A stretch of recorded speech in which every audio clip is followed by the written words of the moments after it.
vais demander au monsieur là qui tient le drapeau comment ça se passe derrière les stalles de départ. Bonjour, qu'est-ce qui est important de savoir dans les stalles de départ?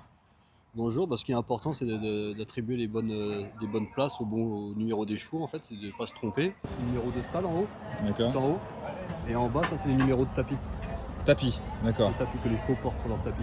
Comme on peut voir sur le programme, c'est un tirage au sort, donc il faut qu'ils rentrent aux bonnes places. Notre sujet c'est de bien connaître les chevaux, c'est-à-dire qu'il peut y avoir des bonnets pour rentrer ou des chevaux qui rentrent en dernier, des chevaux qui stressent ou qui sont un peu fragiles et qui ont besoin de rentrer en dernier. Donc ils ont une dérogation, on peut le voir sur le programme, c'est tous les chevaux qui sont munis d'un tiret devant leur numéro de stalle. D'accord, il y a un tiret, d'accord. Dans la dernière, il n'y en a qu'un, donc ça va être assez facile, il n'y en aura qu'un. Et quand il y en a plusieurs, c'est un choix à faire. C'est des chevaux qu'on connaît ou des entourages qui viennent nous voir. Si on a 2 ou 3, est-ce qu'ils peuvent faire 2-3 en même temps à la fin?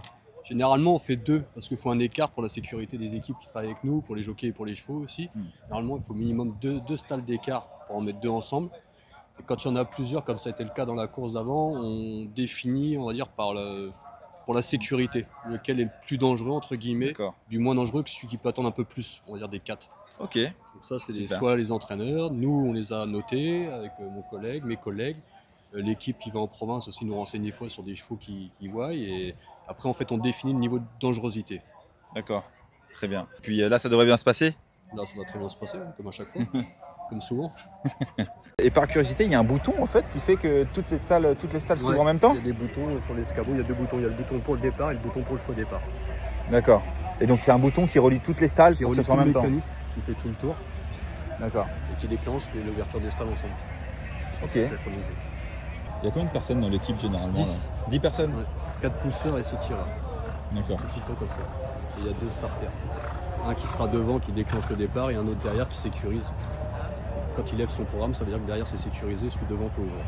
Et comment ça se passe si un cheval il ouvre les stalles de force? Voilà. C'est à nous de voir. Alors, ça se passe assez rapidement, on peut le voir et on reprend. Des fois c'est pas évident parce que ça peut être une ouverture qui peut être très faible. Il y a un bruit, il faut se faire au bruit, il faut avoir l'œil, il faut être attentif. Merci Alexis. Avec plaisir. C'est grâce à lui que j'ai pu vous faire cette vidéo. Magnifique.